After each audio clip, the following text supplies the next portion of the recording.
Igualmente para todos. Sí, en efecto, ustedes habrán visto que conforme vamos avanzando en los temas, ya van tomando forma esto que es el objetivo final de este curso, ¿no es cierto? Que es el de la interpretación clínica de los resultados de laboratorio. Pero era necesario hacer todos estos preámbulos indispensables para correlacionar necesariamente el trabajo de laboratorio con la parte clínica que ustedes manejan como médicos, ¿no? Así que en eso vamos, en esa misma línea vamos a continuar en este momento con una con una primera parte de la clase que tiene que ver con una segunda parte a su vez del módulo 2, que es con los valores de referencia individuales. Y luego abordaremos otro tema para ya irnos adentrando en la parte clínica, ¿no? Entonces, bueno, voy a compartir a partir de este momento la pantalla. Vamos a ver.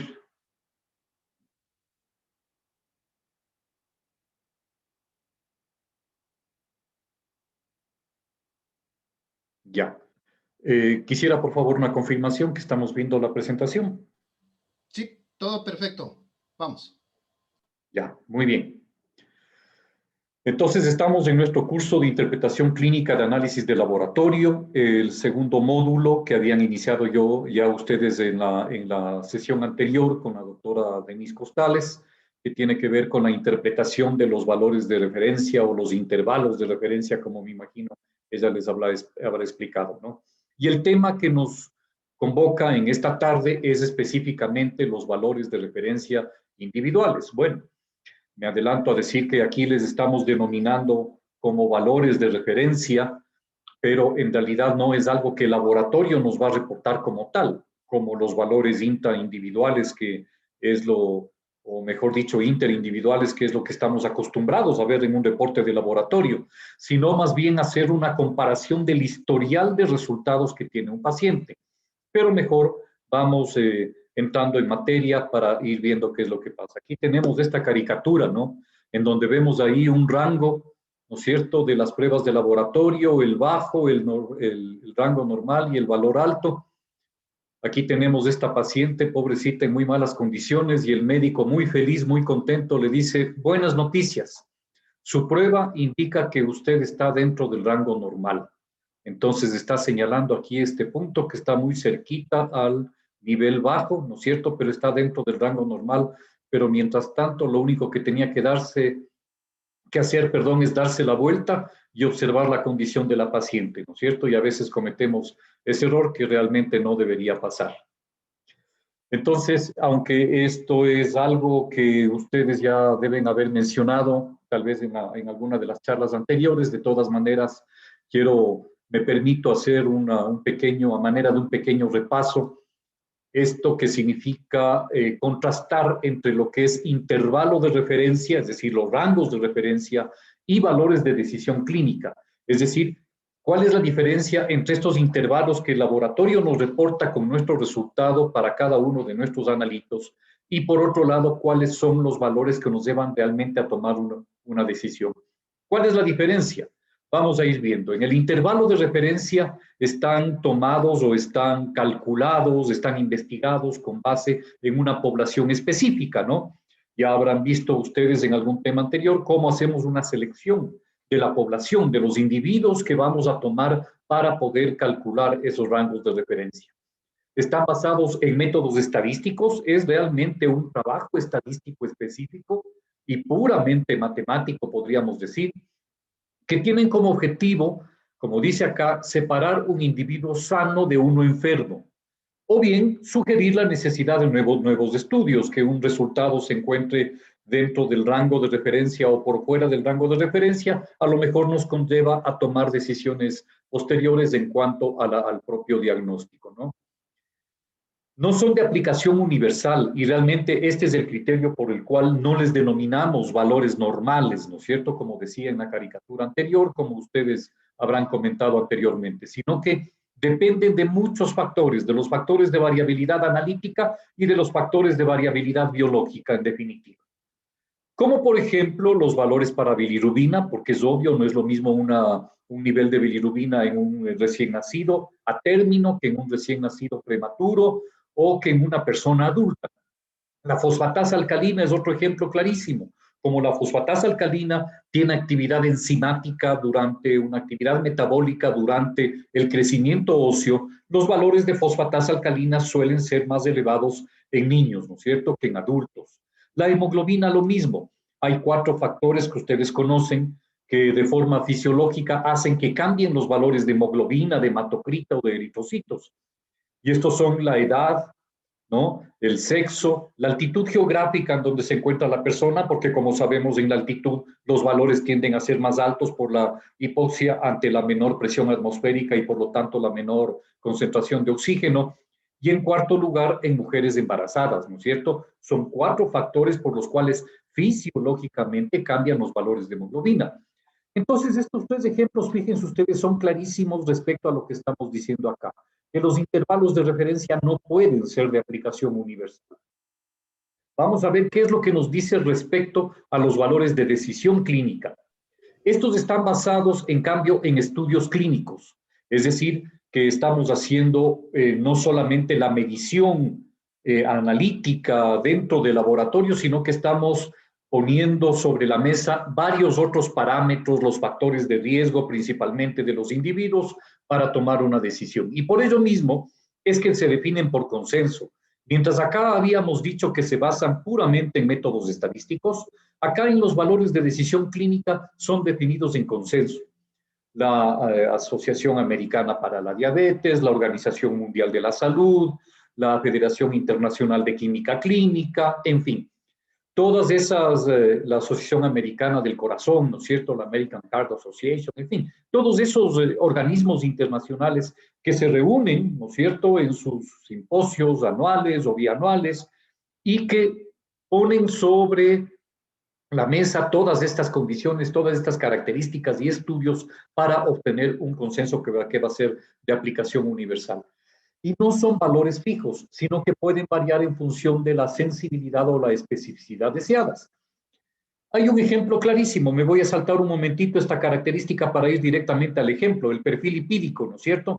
Colesterol, LDL colesterol, HDL colesterol y triglicéridos. El perfil lipídico que ha ido cambiando sus valores de decisión conforme ha pasado el tiempo. Lo mismo los criterios diagnósticos para la diabetes, mellitus, en fin, varios de estos parámetros que son revisados continuamente.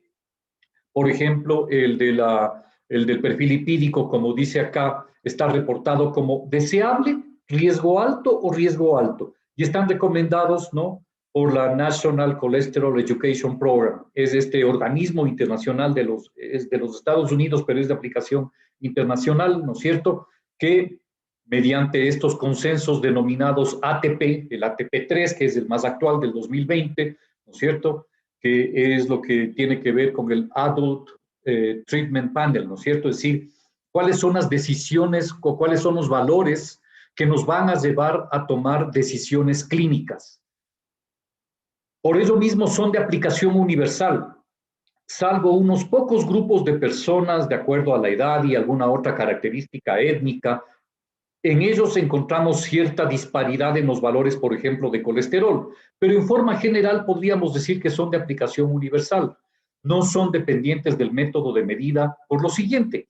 Siempre hemos dicho, ¿no es cierto?, que los valores de referencia tienen que ser dependientes del método de medida. Pero en este caso, si es que se trata de un método trazable, esto quiere decir que es un método estandarizado y que además cumple con especificaciones de calidad, que ha seguido todos los pasos del proceso de gestión de la calidad dentro del laboratorio, entonces son perfectamente equiparables. Y por ello es que los fabricantes de los reactivos también tienen que estar anclados a estas especificaciones de calidad.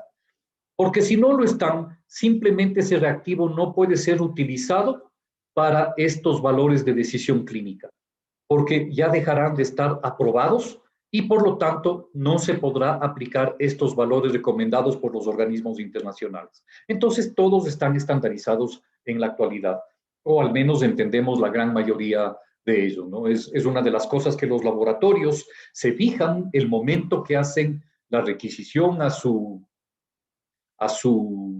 proveedor, ¿no es cierto?, a la industria que le está proveyendo de los reactivos. siempre deben tener esta garantía de que han sido previamente pasados por los controles de calidad, entre ellos los de los organismos internacionales. Entonces, con esta explicación estamos viendo claramente cuál es la diferencia entre lo que es un intervalo de referencia, ¿no?, que no son de aplicación universal, y los valores de decisión clínica que son de aplicación universal porque han sido previamente definidos por consenso. Entonces, acá ya entramos directamente en materia en lo que tiene que ver con los valores de referencia individuales. La primera característica es que nos ofrecen un enfoque distinto de los valores de referencia y se refieren a utilizar un criterio longitudinal y no un criterio transversal. Me explico. Cuando utilizamos los intervalos de referencia clásicos, ¿no es cierto?, para colesterol, para enzimas, para hormonas o cualquier otro analito de laboratorio, estamos estableciendo un criterio transversal, es decir, que es aplicable para diferentes grupos de personas. Mientras tanto, que en los valores de referencia individuales estamos tomando un criterio longitudinal, que quiere decir que está basado solamente en el historial de la propia persona. A eso es a lo que se refieren los valores de referencia individuales. Y evalúan los parámetros de una persona en condición de aparente salud. Claro, no siempre será posible hacerlo esto porque muchas veces la persona acude a la atención médica cuando ya se presenta una condición de salud, pero de todas maneras podemos hacer ya una comparación con el histórico de los resultados del paciente. Y en este conjunto de resultados nos va a informar las sucesivas variaciones, cómo van cambiando los parámetros de un momento a otro, de un día para otro, de un mes para otro, de acuerdo a cómo el paciente, qué sé yo, responde al tratamiento o cómo el paciente ha sido sometido a diversos procedimientos médicos para lograr estabilizar su estado de salud. Y aquí tenemos dos ejemplos clarísimos de esto. El seguimiento de los marcadores tumorales de un solo paciente. Recuerden ustedes que tal vez en la charla anterior habíamos indicado que uno de los objetivos que tiene el laboratorio clínico no es solamente darnos el resultado de cómo se encuentra la fotografía, de cómo se encuentra el paciente en ese momento, ¿no?, sino que también nos permite ir haciendo un seguimiento de cómo van cambiando los valores de diferentes parámetros a lo largo del tiempo. A esto se refiere, y esto es de particular importancia, ¿no?, con los marcadores tumorales, porque si un marcador tumoral está elevado y conjuntamente con las otras pruebas diagnósticas de imagen, de histopatología, de inmunohistoquímica, en fin, lo que utilicemos para hacer el diagnóstico de un tumor, nos va a permitir tomar una decisión terapéutica y luego vamos a ir haciendo un seguimiento, ¿no es cierto?, del marcador tumoral. Y el segundo ejemplo tiene que ver con el seguimiento del nivel sérico terapéutico de fármacos. Por ejemplo, utilizamos los fármacos antiepilépticos. Podemos medir en el suero del paciente los niveles séricos, perdón la redundancia, de carbamazepina, de fenitoína, de ácido valproico, en fin, o de antibióticos, de aminoglucósidos como la gentamicina, por ejemplo. Entonces, lo que hacemos es ir haciendo un seguimiento del nivel sérico de estos fármacos para ir ajustando las dosis. O lo mismo, lo que hacemos con el tiempo de protrombina, ¿verdad?, con el TP. En pacientes anticoagulados con warfarina, con los anticoagulantes orales, también podemos ir haciendo un seguimiento, ¿no es cierto?, basados en el tiempo de protrombina y en su correspondiente índice INR, ¿verdad? Entonces ahí vamos alcanzando el INR óptimo de acuerdo a la condición de ese paciente, y esto es lo que nos ha permitido hacer precisamente este seguimiento. Es decir, nuevamente repito, hemos tomado todos los valores históricos de ese paciente desde que lo tenemos a nuestro cargo, o bien haciendo una revisión previa, incluso antes de que llegue a nuestra consulta, antes de que llegue a nuestras manos del paciente, podemos ir viendo en el historial.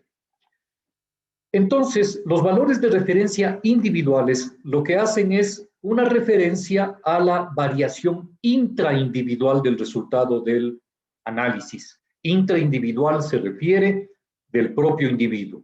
y no hace referencia en este caso a la variación interindividual, es decir, entre diferentes individuos, que es lo que hacen los valores de referencia tradicionales. Cierto es que para hacer la interpretación adecuada del resultado, tenemos que de todas maneras basarnos en los valores de referencia, obviamente, pero ya luego para hacer la comparación, entonces estamos haciendo un vistazo de todo lo que ha pasado con ese mismo paciente. Simplemente esto para recordar, estamos viendo acá, ¿no?, que tenemos la fase preanalítica de laboratorio, en donde la extracción, el transporte y la conservación tienen que ver con la variabilidad de la medición. Esto es lo que habíamos visto en el tema anterior, que lo denominábamos acá variabilidad analítica, ¿no? Habíamos dicho que la variabilidad analítica de las pruebas de laboratorio tienen dependencia de la fase preanalítica y de la fase analítica. La preanalítica con los 3 elementos que acabo de mencionar, y la variabilidad analítica puede ser sistemática o casual, ¿no? Habíamos dicho que cuando un error, una variación dentro de los resultados de laboratorio, el momento que los repetimos, están cayendo una y otra vez en el mismo error, eso se denomina un error o una variabilidad sistemática. Mientras tanto, que si es un hallazgo único, si es que es un hallazgo casual, como dice el nombre ahí, simplemente eso lo único que hace es ampliarnos un poco esa campana de Gauss que habíamos analizado nada más, ¿verdad? Pero las soluciones son otras, son unas soluciones de simplemente verificar en ese momento el estatus de los equipos, de los reactivos de laboratorio, para ver si es que hubo algún error, porque generalmente son dependientes del operador, más que de toda la instrumentación y todos los elementos que están alrededor. Cuando es un error del equipo, por ejemplo, entonces ahí se dan errores sistemáticos, ¿no?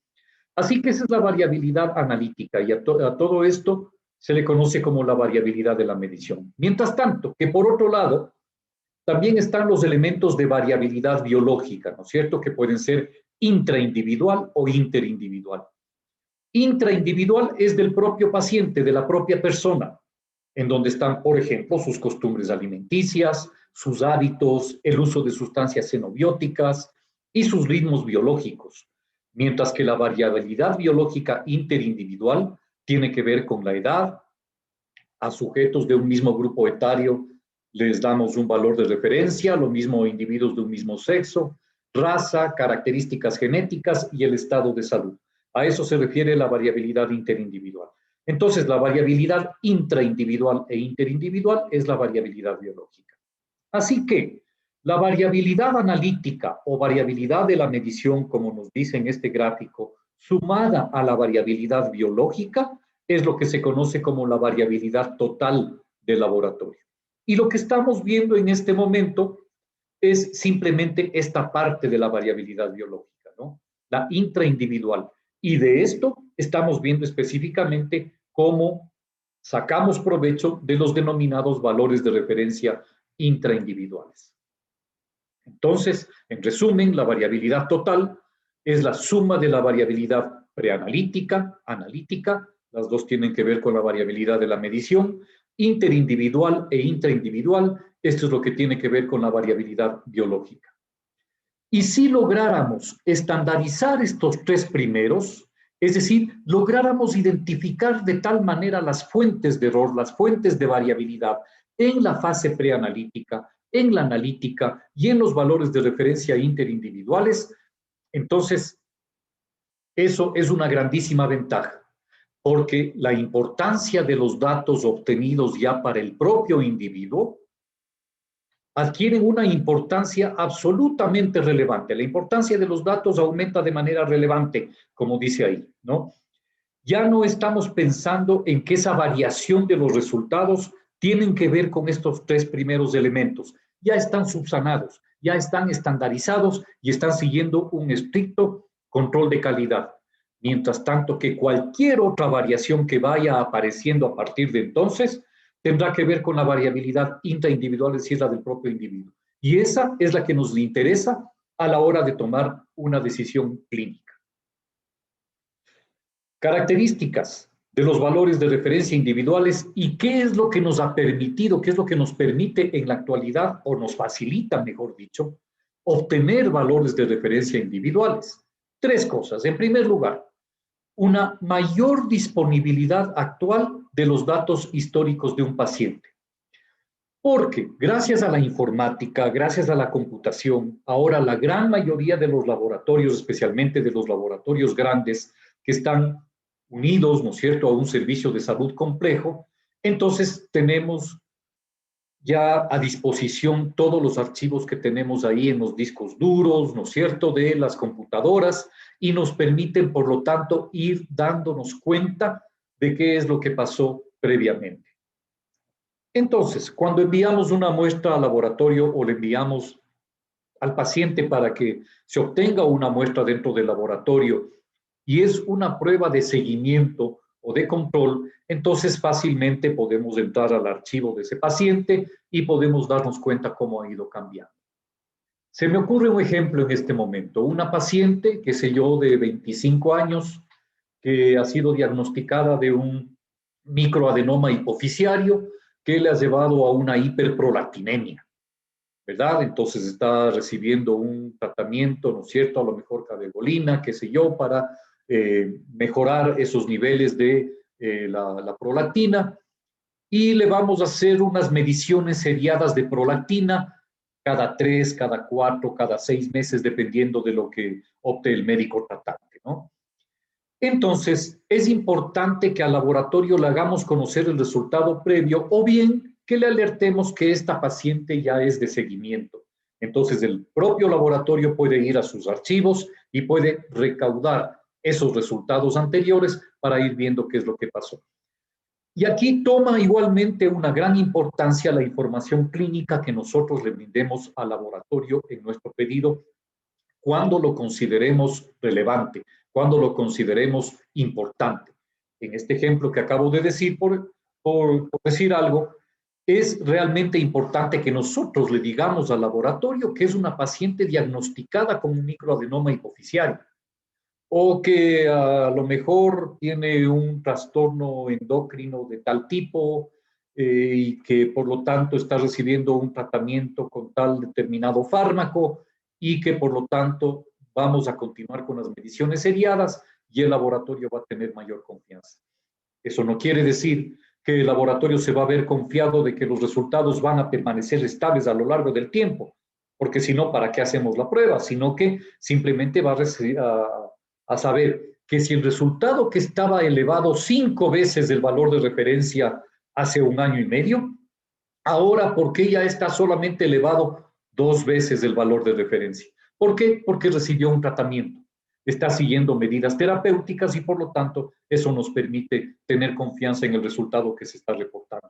Y al médico, en cambio, esos valores de referencia individuales, es decir, perdón que sea redundante nuevamente, hacer referencia a lo que transcurrió durante todo el seguimiento del paciente, le permite fácilmente darse cuenta de cómo se encuentra el seguimiento y, por supuesto, el pronóstico del paciente.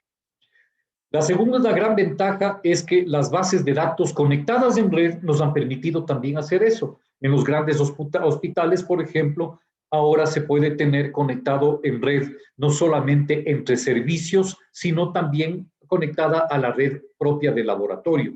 De tal manera que no solamente que los resultados son enviados de manera rápida y de manera certera a donde tienen que llegar, porque pueden ser consultados en ese momento en la pantalla, sino que también nos permiten acceder.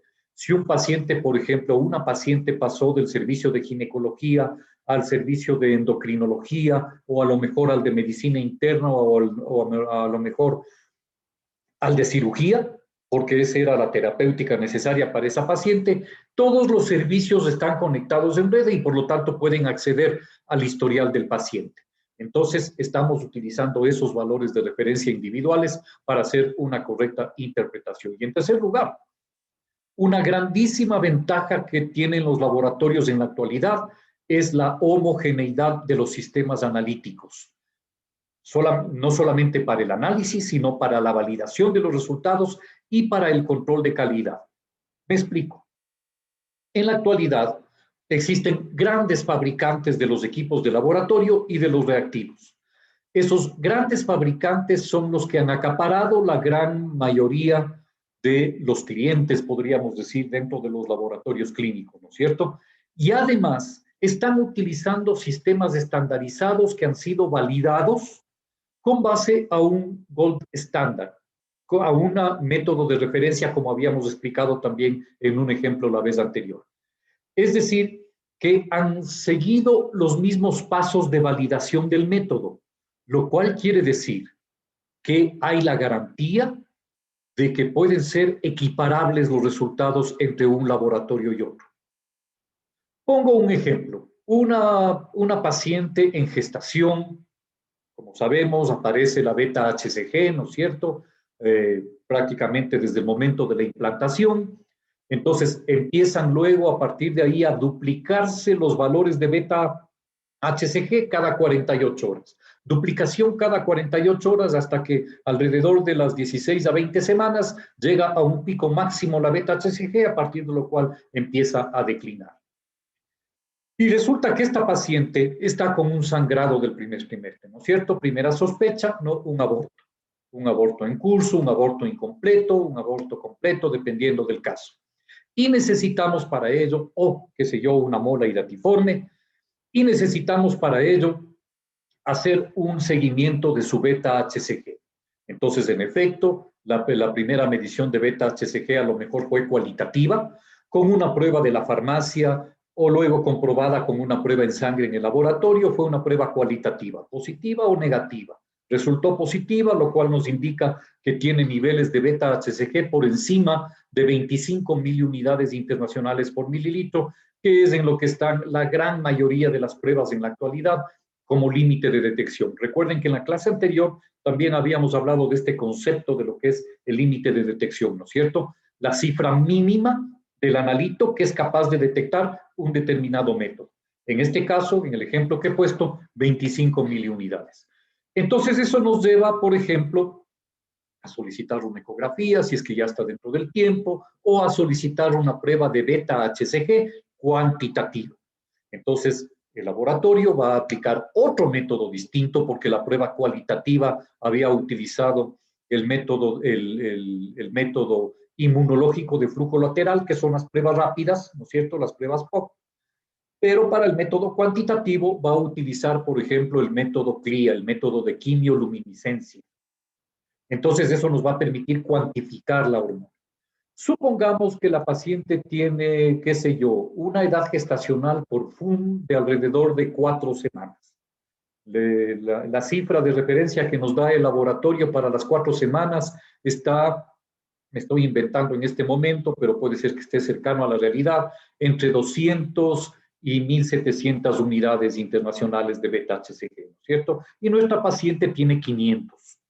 Pero lamentablemente empieza con un sangrado uterino, ¿no es cierto? Y volvemos a solicitar una prueba de beta-HCG cuantitativa y vemos que lamentablemente dentro de 3 días el valor se redujo a 230 y en 5 días adicionales el valor estuvo en 78 y así por el estilo. Es decir, que no siguió esta curva esperada de incremento de la beta-HCG, sino que los valores empezaron a declinar rápidamente. Y eso nos habla de una posible pérdida del producto, ¿cierto?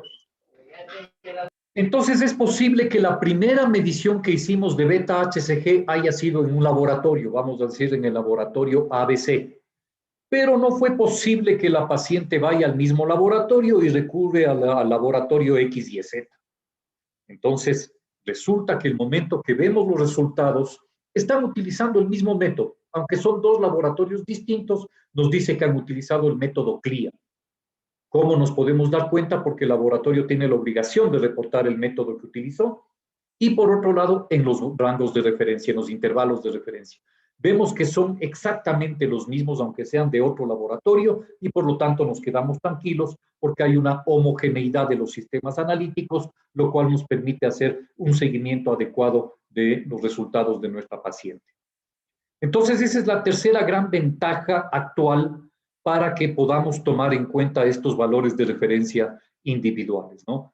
Estamos haciendo un análisis, una interpretación adecuada de cómo han ido variando los analitos a lo largo del tiempo. Aquí tengo un ejemplo, los valores del antígeno prostático específico, los valores de PSA, ¿no es cierto? He puesto ahí como ejemplo un hombre de 62 años que presenta polaquiuria desde hace un mes y una hematuria leve macroscópica, porque el paciente nos refiere como motivo de consulta, pero es leve de todas maneras desde hace 2 días, ¿no? Entonces, estamos viendo los valores de PSA en nanogramos por mililitro para este paciente. El 4 de enero tuvo un valor de 7.7, que está por sobre el rango de referencia que nos dice que debería ser menor a 4.0 nanogramos por mililitro. El 5 de febrero tuvo un valor de 6.9, ¿no? Entonces hemos visto que hay un descenso. Previo a esto, hemos instaurado una terapéutica para el paciente y vemos que el 7 de marzo tiene 6.6, el 3 de abril tiene una cifra de 5.9. Es decir, podemos ir viendo, ¿no es cierto?, analizando que la terapéutica ha tenido un impacto directo sobre los valores del antígeno prostático específico. Pero de pronto, el 4 de mayo, el paciente presenta esta sintomatología que acabamos de redactar en el ejemplo y el valor de PSA es de 10.3. Si no tuviéramos la información clínica y si no tuviéramos el historial del paciente, bueno, esto a lo mejor nos lleva a tomar la decisión de una biopsia, quién sabe. Estoy hablando solamente de un ejemplo porque no es parte de mi especialidad y por lo tanto no quiero entrar en detalles terapéuticos que no conozco a cabalidad, ¿no? Si le tomáramos aislado, que es a lo que quiero realmente llegar con mi explicación, este valor sin conocer el historial del paciente, a lo mejor la decisión terapéutica, y quién sabe si hasta pronóstica, sería diferente. Pero si sabemos todo esto que ha pasado a lo largo del tiempo, sumada a la sintomatología del paciente y sumado a las decisiones terapéuticas que se fue tomando, entonces realmente ya le podemos dar otro valor. A lo mejor podemos ser expectantes, ¿no? A lo mejor vamos a tomar la decisión de simplemente continuar con la misma terapéutica, o será que realmente vamos a tomar la decisión de una biopsia. Quién sabe si eso nos debe a la decisión de una resección transuretal, qué sé yo. Eso ya depende de quién interprete adecuadamente el resultado. Insisto que lo estoy poniendo solamente como ejemplo. Muy bien. Entonces, con esto vamos a ir a ver cuál es el uso de los valores de referencia individuales. ¿Para qué realmente nos sirve? En primer lugar, miden una variación metabólica real en esa persona. Estamos actuando sobre el supuesto de que las otras 3 variables que habíamos mencionado, que eran la preanalítica, la analítica y la interindividual, han sido estandarizadas, por lo tanto están bajo control. Y por lo tanto, cualquier variación que ocurra en los resultados, como en los ejemplos que acabamos de dar, son importantes en esa persona. En segundo lugar, muestran un alejamiento real entre los valores de esa persona en comparación con la población sana. Entonces aquí se entran en juego también los valores de referencia interindividuales, ¿no? Es decir, los clásicos, los de siempre. Porque para hacer un seguimiento significa que ya esta persona tuvo un valor por fuera del valor de referencia. En tercer lugar, podrían no ser significativos los alejamientos eventuales debidos a las variaciones analíticas y biológicas intraindividuales. Lo que acabé de decir hace un momento, que si todavía no hemos logrado estandarizar las variaciones analíticas y las biológicas intraindividuales, entonces podrían no tener importancia. Pero si hablamos de las propias del paciente, entonces en ese caso sí. Y en cuarto lugar, se trata de evaluar los datos del propio paciente y tomar en cuenta incluso las pequeñas variaciones. A veces podemos cometer el riesgo o el error de no darle importancia, de no hacerle caso a esas pequeñas variaciones que con el paso del tiempo se van presentando en un determinado paciente. Pero cuando hacemos uso de los valores de referencia individuales, es decir, toda esa referencia histórica que nos están dando los resultados pasados, entonces ahí sí le vamos a dar mucho más importancia a ese cambio. Entonces, la interpretación de los valores de referencia individuales.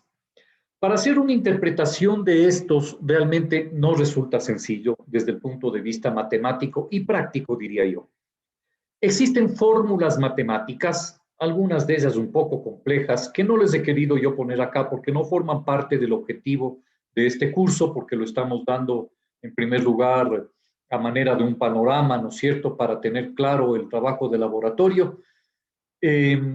Porque para cada uno de estos parámetros que están enumerados aquí, que son la variabilidad total intraindividual, la diferencia crítica, el índice, perdón, discúlpame. La diferencia crítica, todos estos son conceptos dentro de la estadística, índice de individualidad y el denominado delta check. Entonces, cada uno de ellos tiene una forma matemática, estadística de ser calculada para que podamos darnos cuenta finalmente si es que esa variación que encontramos en el histórico del paciente, por pequeña que parezca, puede tener impacto, puede tener realmente una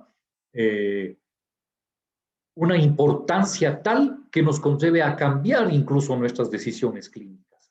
No es algo que lo hacemos habitualmente, no es algo a lo que estamos acostumbrados a hacer, pero mi invitación como conclusión de esta charla es que cuando tengamos esos pacientes de seguimiento, con uno o con otro parámetro o con una serie de parámetros, siempre pensemos en que estamos viendo a la persona integralmente, ¿no es cierto? Que estamos viendo estos valores de referencia individuales que son utilizados de manera, como decíamos al comienzo, longitudinal en lugar de transversal. Que lo que puede no tener importancia para otra persona, en esta persona en quien le estoy haciendo el seguimiento, puede tomar una importancia realmente crucial a la hora de tomar las decisiones clínicas, ¿no? Estoy viendo por aquí en el chat, porque con esta diapositiva termina esta primera parte de la charla. Vamos a ver si tenemos algunas inquietudes que estaban dirigidas a mí acá. Muy bien, dice un paciente con diabetes sale alto el valor de la glucosa, pero la hemoglobina glicosilada sale dentro del valor normal, valor de referencia. Y en la tira reactiva, me imagino que se refiere a la tira reactiva para orina, igual me pinta la glucosa un valor de 300 miligramos por decilitro. Ya, entonces estamos frente a un paciente que entiendo que ya ha sido diagnosticado de diabetes, que tiene en ese momento una hiperglucemia. El valor de hemoglobina glicosilada está dentro del rango de referencia y además presenta glucosuria con un valor de 300 miligramos, que es alto, ¿no es cierto? Corresponde a 3 cruces o a 3 cruces de glucosuria, ¿no es cierto? Muy bien. ¿Qué es lo que tenemos que hacer en este momento? En primer lugar, tenemos que ver que la glicemia de este momento me está reflejando lo que está pasando precisamente en este mismo instante con la glicemia del paciente. La hemoglobina glicosilada me está dando un promedio de las glicemias anteriores de 4 a 5 semanas atrás del paciente. ¿A qué se refiere? Muchas de las proteínas, en general podríamos decir las proteínas del organismo, ¿no es cierto? Esos cientos de proteínas que existen en el organismo tienen la capacidad de unirse con la molécula de glucosa. Eso es lo que se denomina la glicolización de las proteínas. Por ejemplo, cuando hablamos de fructosamina, es la albúmina glucosilada.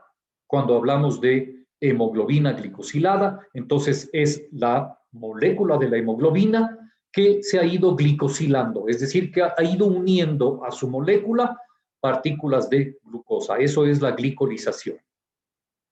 La glicolización de la hemoglobina aumenta si es que los valores de glucemia se mantienen altos durante largo periodo de tiempo. Es posible que tenga altos y bajos, es decir, después de una comida, es decir, una glucemia postprandial, es posible que la glucemia se eleve grandemente, dentro de 30 minutos, de 1 hora o hasta 2 horas, ¿no es cierto? Y en 2 horas empieza a declinar. Pero hay otros momentos, precisamente en los periodos interprandiales, ¿no es cierto?, que la glucemia puede mantenerse en niveles más bajos. Y es posible muchas veces que al paciente diabético le estemos tomando la muestra para la glucemia precisamente en esta etapa de declinación. y estamos tomando un dato irreal de la condición del paciente. Si le aplicamos una hemoglobina glicosilada, entonces estamos viendo el promedio de sus glicemias de semanas atrás. Aunque la glucemia en ese momento esté normal, la hemoglobina glucosilada nos indica, elevada, perdón, nos indica que ha habido hiperglicemias a lo largo del tiempo. En este caso es lo contrario en lo que nos está preguntando nuestra colega, ¿no es cierto? Nos dice que en cambio la glucemia de ese momento está elevada, pero la glicosilada está normal. Quiere decir que esa hiperglucemia que estamos detectando no tiene mucho tiempo de antelación. Ha ocurrido recién de hace pocas horas o de hace pocos días, de tal manera que no hubo tiempo suficiente para que la hemoglobina una a la molécula de glucosa y por lo tanto no se glicosile. Y por lo tanto el porcentaje de hemoglobina glicosilada que debería estar hasta el 6% nos sale normal, ¿verdad? Y ahora dice que en cambio me pinta una glucosa, una glucosuria muy alta, ¿no es cierto? Eso corrobora lo que acabo de decir, que como tuvo hiperglucemia en el periodo inmediatamente anterior a la toma de la muestra o incluso en ese mismo momento, entonces eso va a provocar glucosuria. Recordemos que el riñón tiene la capacidad de reabsorción de glucosa, pero hasta un máximo de 180 miligramos por decilitro de glucemia.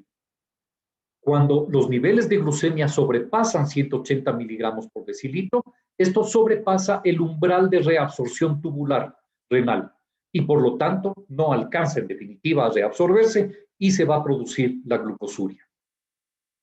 En resumen, es una hiperglucemia reciente.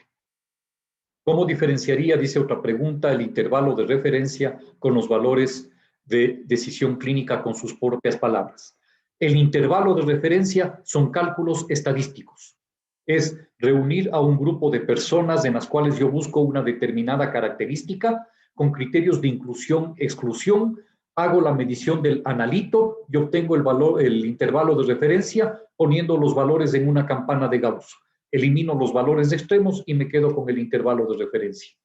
Los valores de decisión clínica son obtenidos en consenso. Se reúnen la National Cholesterol Education Program, la Organización Mundial de la Salud, la Asociación Americana del Corazón, la Asociación Americana para la Diabetes, la Federación Internacional de Química Clínica, y en un gran consenso deciden cuáles son los valores de decisión clínica para el colesterol, para el HDL, para el LDL, para los triglicéridos. Espero haber sido un poco más claro haciendo esta explicación rápida como les acabo de decir. Y si no es así, por favor, me lo vuelven a preguntar a través del chat. ¿Cuándo decimos que un paciente ya es diabético o prediabético de acuerdo a los valores de referencia? Bueno, ahí tenemos que ir entonces a los criterios diagnósticos de diabetes de la Organización Mundial de la Salud, que nos dice que una glucosa en ayunas igual o mayor a 126 miligramos por decilitro es indicativo de diabetes, o bien una glucemia postprandial o al azar, es decir, tomada en cualquier momento del día, independientemente de la dieta del paciente, igual o mayor a 200 miligramos por decilitro, es indicativo de diabetes, ¿no? El problema es cuando los valores en ayunas, por ejemplo, tomando en cuenta que el intervalo de referencia de la glucemia en ayunas va de 70 a 100, y el criterio diagnóstico para diabetes va desde 101 hasta 126, ¿no es cierto? Sí, digamos, de 126 en adelante, perdón, nos queda un hueco, nos queda una parte en donde no es aplicable el criterio diagnóstico, pero sigue siendo una hiperglicemia entre 101 y 125. Entonces, en ese momento el paciente tiene que darse un seguimiento, porque estamos hablando a lo mejor de un estado prediabético, o igualmente cuando hemos encontrado al azar una hiperglucemia, pero que no la podemos comprobar posteriormente, ¿no? Espero haber sido claro con las respuestas que acabo de dar, que han sido de manera muy rápida, por cierto. Y si estamos ya bien con